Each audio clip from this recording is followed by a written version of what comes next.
I hated Wake Up and Dunk It. I was actually into it, and I offered my support to Chris because I love morning shows. Chris sees all these morning shows. He gets all fired up. He comes in, we're gonna shake things up. Oh, it'll be great. We can take all these chances digitally. I remember not hating Chris's idea. We've had a lot of success with our morning podcasts. We thought it could translate to video. I recommended the talent to Chris, and I also suggested somebody who I thought would be really great for directing this project, to which he replied, I have to direct this. Cinema is in my blood. It's 7 a.m. on a Tuesday. The NBA is back. And this is Wake Up and Dunk It.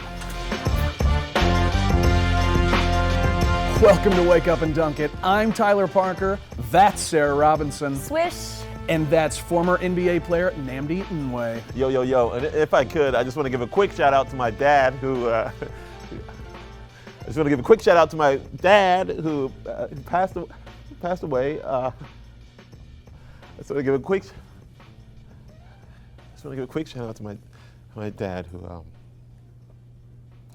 passed away last night. That's a tough way to start the show. Yo, yo, yo, yo. I just want to give a quick. No, it's hey. Move on, please. I told them specifically, explicitly, not to bring their personal lives to work. Maybe we should go to a commercial. Keep rolling, keep rolling.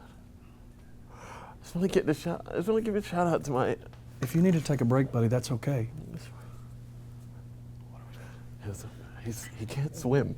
Chris and I have talked about management strategy many times over the years, and we've thought and discussed the best ways to employ it, and Chris has never listened to me once, and this is what happens. You make a mockery of the worst thing that can happen to a person's life because you need to get tape, and that's just wrong. I mean, in retrospect, maybe you don't put on the guy whose father had just died right before the show started taping. I think we all learned a lesson with that. I also think it was an HR violation.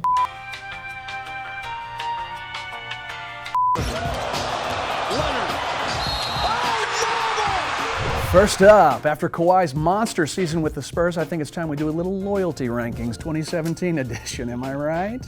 Nams, if you're good, you want to start us off? Yeah. I remember Chris showed me the rundown sheet, and it had loyalty rankings on it, and it seemed like a good idea. And then I saw the segment, and as someone who has been in a locker room day in and day out, I'm going Jimmy Buckets and Mini Buckets. they were a little off. My dudes, I gotta go with the king, LeBron James, and his kingdom of Cleveland, Ohio. After all, the song goes, I'm coming home, not I'm temporarily subletting my home. They were just so sure of themselves. And in the one, with a bond, that's Matt Cushman, boys, stronger than oak. Kawhi Leonard, and my Lord God Almighty, the King, who was and is to come, the Godhead 3-in-1, Greg Popovich. That first segment will not be remembered well. Coming up next, the President of the United States. Should he be butting into our sports? These are complicated times, and the American political reality is no joke, and I want us to be as thoughtful and thorough when we examine those things as possible, but that's just not what this was. I'm sorry. I want the government out of my huddles. But if I'm already paying taxes, they might as well go to something I already care about, and that's why, as somebody that's been in a locker room, I say we should make zone defense illegal. Oh, that is ridiculous. I remember Chris had told us ESPN was doing the stick to sports thing, and that there was like a lane for politics for us. And it made sense in the meeting. Ban zone! We ban hack a shack if you call consecutive timeouts and during the last 6 minutes of the game, you actually lose. I'm watching a basketball game to see how it ends. I don't like the middle of things. Exactly. Nobody likes the middle. Yeah. Like I want 2 slices of bread, nothing in between, please. You don't need. What do you do? You don't have to eat sandwiches. Listen, I support expressing your political views, but they did not go about it in the best way. As the only one who's actually played professional ball, you should maybe have more to say on this topic. Hey, whoa, I have played. You managed to sneak it into every conversation. I know, we know how many locker rooms you've been. You know, I've been in a couple locker rooms in my day too, if you know what I mean. Oh, yes, swish you. I'm going ice ball. I'm going iso ball. Yeah. So occasionally Sarah would yell, "I'm going iso ball," which basically meant she was going to give a really woke monologue straight to camera. Checking my bags at security, fine. Metal detectors, fine. As long as it doesn't detect my Slipknot CD. But excuse me if I pause when Uncle Sam uses my Synergy account to look at my private data. It seemed like Chris was trying to create a controversy out of nothing. This wasn't a thing. I won't be afraid to speak truth to power. We cannot be afraid in this modern society. We must hold the powers that be accountable. Robespierre said that. I said that. And that's my take on the Warriors. But the question was, is it a bop though? Are you asking me if my take on the Warriors is a bop? Yes. Yeah. What do you? I just think they're gonna win the championship. Right, but is it a bop? Yeah. I don't. What do you mean bop? Like Lua by Bright Eyes. You know, Coldplay, Clocks. Anything by Maroon 5. Are we? I thought we were talking about the Warriors. What? It's gonna get there. What? Yeah, we're talking about bops. It was insane. The chaos was the brilliance. Bill didn't understand that. Bill knows nothing of Peckinpah, of Godard.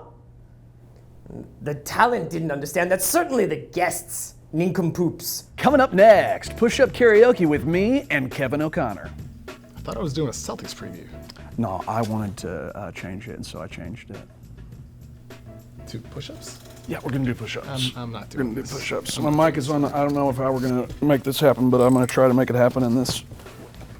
You guys heard Cardi B? Yeah. Oh, Is that your go-to? I'm not doing this, guys. Kevin, dude, what is going on, man? Just do it. Why are you being this way? I came to do a Celtics preview. Well, Kevin, we changed it. It's been changed. Chris, I need baby oil. This is pretty interesting. I guess Kevin O'Connor isn't tough, you guys. It turned into an absolute shit show. I mean, at some point you just realize you got to pull the plug and stop the show. And Chris was like Martin Sheen in Apocalypse Now. He saw some vision. He was just drifting toward it. And I think the important word there is drifting. Coming up next, who would you murder to get off your cap, and how would you murder them? And number 2 on my best father-son NBA combo. Do we have to do this today? Yes, we have to do it today. I don't watch games because honestly, none of them matter until you get to the finals, right? That's when the lights come on. That's when. The police called me to give me information on my father, but I missed the call.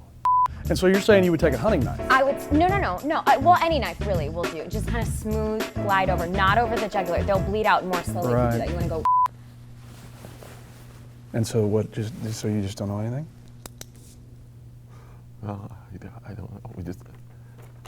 I know there was. It's a pretty good podcast idea. I don't watch Handmaid's Tale because I've read the book and I'm not going to have that experience ruined by some nonsense interpretation from a Scientologist. There's no. Find out this season on.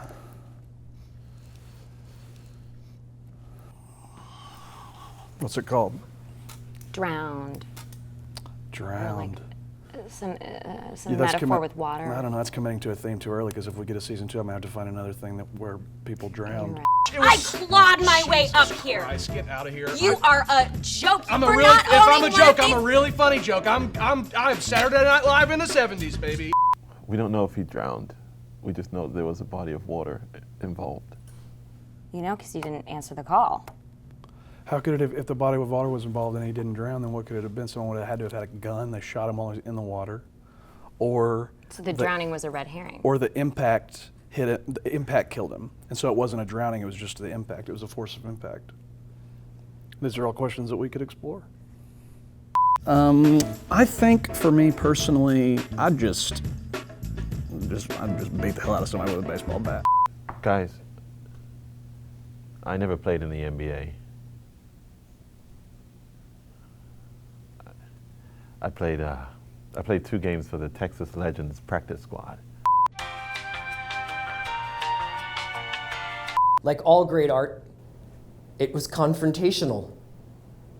I learned that from Banksy. Eventually, there was just no talking to Chris, and I had to go in the back and actually cut off the power. I think this is going to be a really interesting year for the MVP.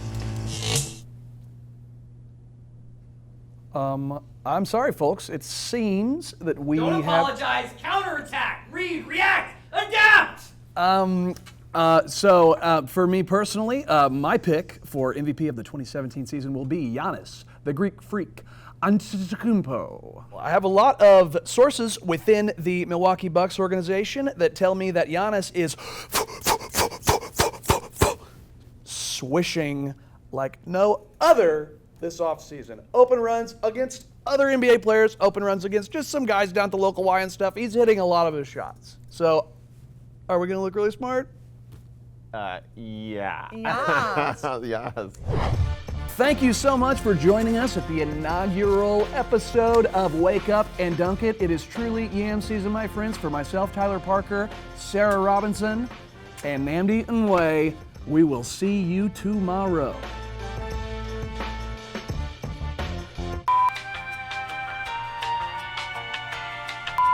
Just tell us what you learned from this whole experience. I learned never to trust Chris Ryan with a big project. You know, I don't believe in looking behind you, and I really, really, really don't believe in looking behind me at this. Chris Ryan should stay far away from the morning show genre. My biggest lessons, if you're gonna do a morning basketball show, have people that actually know basketball. That was one. Background checks, no question. An easier ability to cut the power off. And most importantly, I don't think Chris is a director. I think that was a mistake. I don't think he should be in charge of other people. Je regrette rien.